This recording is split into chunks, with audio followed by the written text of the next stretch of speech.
For joining us today, Parag. To start our conversation, I'd like to ask you maybe to introduce yourself in like a minute or so. Sure, absolutely. I'm Parag Khanna. I'm a senior fellow at the Lee Kuan Yew School at the National University of Singapore. I'm also a global contributor for CNN, doing about monthly columns for them. I do a lot of teaching and lecturing at universities and do a lot of consulting work with governments on scenarios and trends and multinational corporations as well. Great. One thing the students are interested in is where do you get all the inspiration? Do you travel? Is it personal stories, anecdotes? How do you get that done? I think the best answer is all of the above. I obviously love to travel. I was sort of born traveling, and when I do travel, I pick up a lot of insights and information, and I try to reflect what I see as I travel. When in previous years, going back 10, 15 years, when I would travel, I would always seek to meet the highest ranking political authority in a given country, or a cabinet minister, a defense minister, and things were very security focused and geopolitical focused. And over time, I learned that the most interesting people to talk to about a country's foreign policy and its international relations are often city-level people, municipal figures, mayors, for example, and most certainly entrepreneurs, and that they can provide you the same insight, in fact, a lot more than the kind of high-level officials. So over time, I've gravitated towards different sets of people as I travel. I have a rule. I spend as much time in a country as I need until I simply can't find anything new to say beyond what I've learned, and only then will I move on.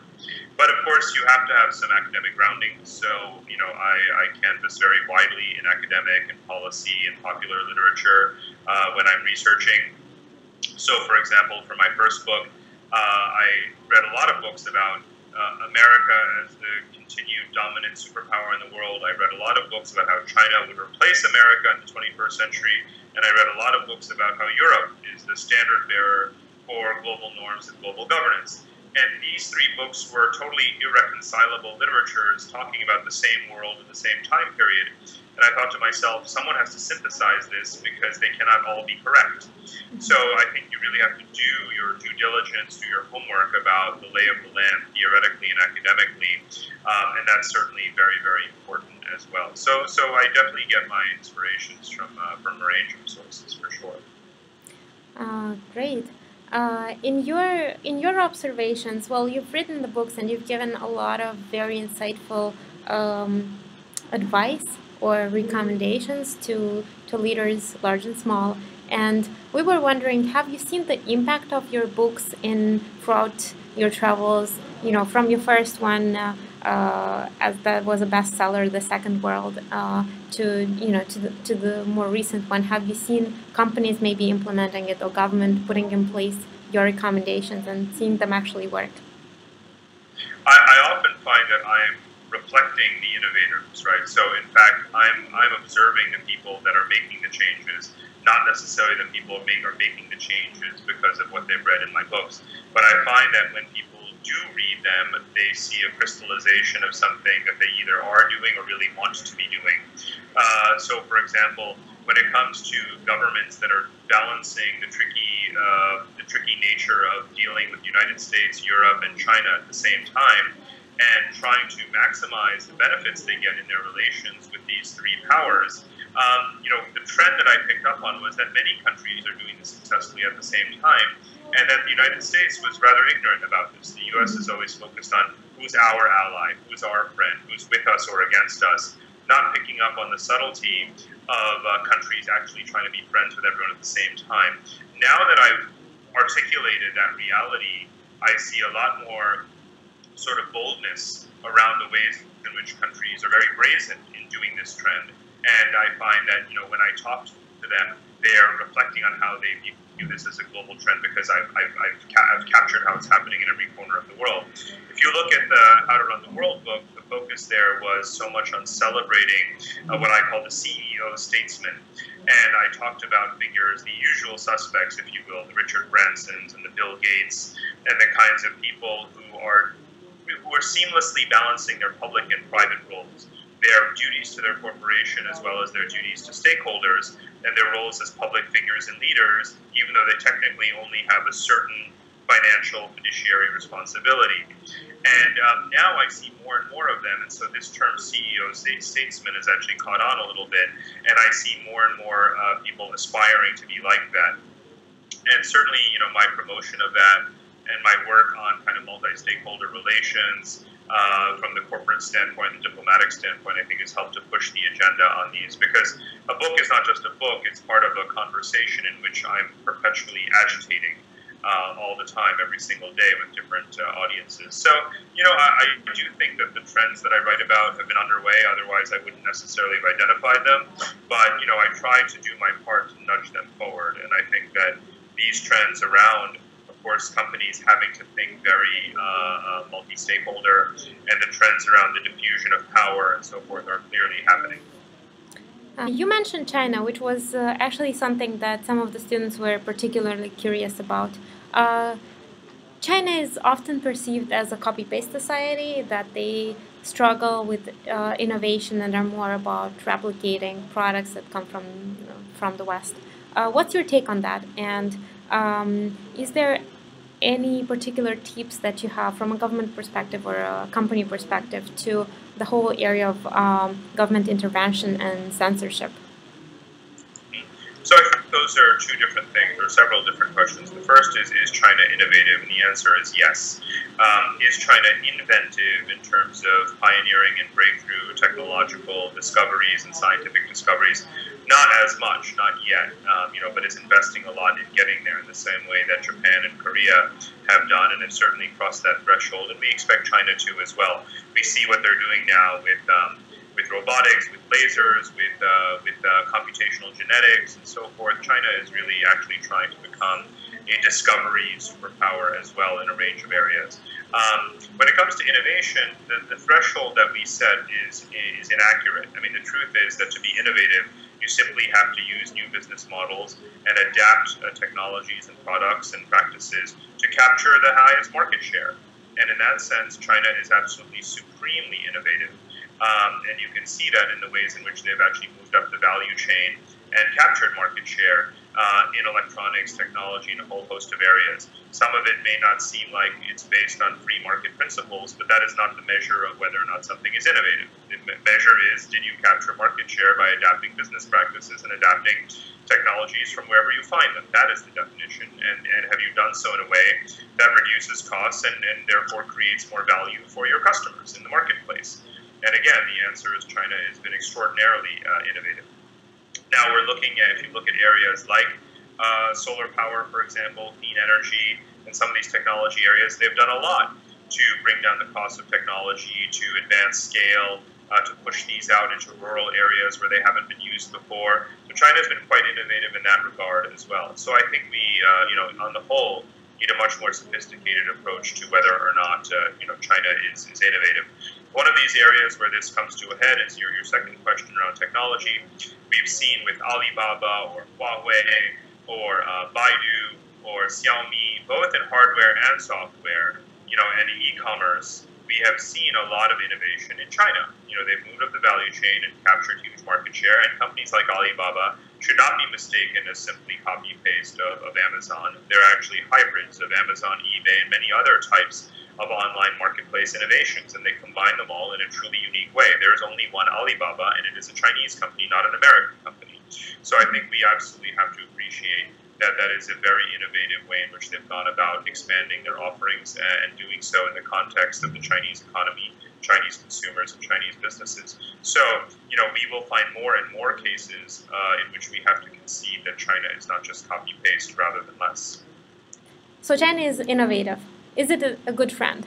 And what I mean by this, you've argued a lot for the concept of mega diplomacies and for the peaceful coexistence of very different forms of pretty much governments and empires and militaries and so on.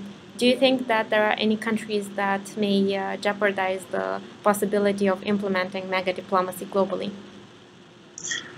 So, mega diplomacy rests on a thematic understanding around focusing on issues and then determining who the best actors are to get involved in them.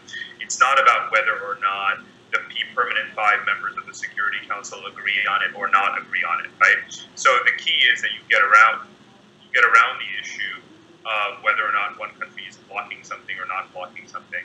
My view is that there's plenty of mega diplomacy going on in China. It's happening every day. It's happening with the push for raising wages in Chinese factories and on foreign factories in China, such as Walmart. It's happening with the technology integration that's going on through Chinese companies. It's going on with NGOs that are reducing carbon emissions in cities and improving conservation and reducing pollution. If you are a European NGO or European company that excels in recycling technologies and clean energy, the door is wide open to you in China. You are part of the mega diplomacy around the issue of reducing emissions in China. So China is a hotbed, in fact, for the roles of many different actors. Are certain NGOs being circumscribed and shut down and kicked out of the country? Yes. Is it becoming more difficult for foreign businesses to be profitable in China against local competition? Yes. But you have to take it issue by issue to understand. China is also a big contributor to mega diplomacy. Remember that China's role as a trading power, China is now the largest importer or export destination for about 124 countries, which is twice as many as the number of countries for whom the U.S. Is the number one trade partner. That means that in a very matter-of-fact way, Chinese consumption, whether it is Chinese consumers or whether it's the commodity sector, whether it's state-owned enterprises, are a very big agent of development in foreign countries.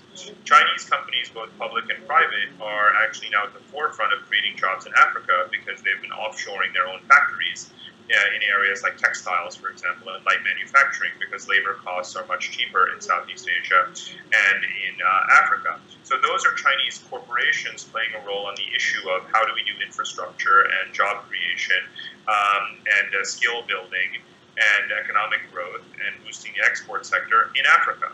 So if Africa was a global developmental issue, there's many Chinese players that are part of the mega diplomacy on the issue of African development. So there's not a single issue in the world where China, the state, and China, the companies, and so forth, are not critical players, in the same way that there's not a single issue where the American government and American corporations are not critical players. So mega diplomacy is alive and well, whether or not you have internet censorship or whether or not you have industrial competition. Okay, thank you. So, trying to bring this back to us as students, what does this mean for us? What would be the main takeaways? What are the key tips that we should consider when we join a new company, when we join a new environment? How should we look at it differently because of your insights?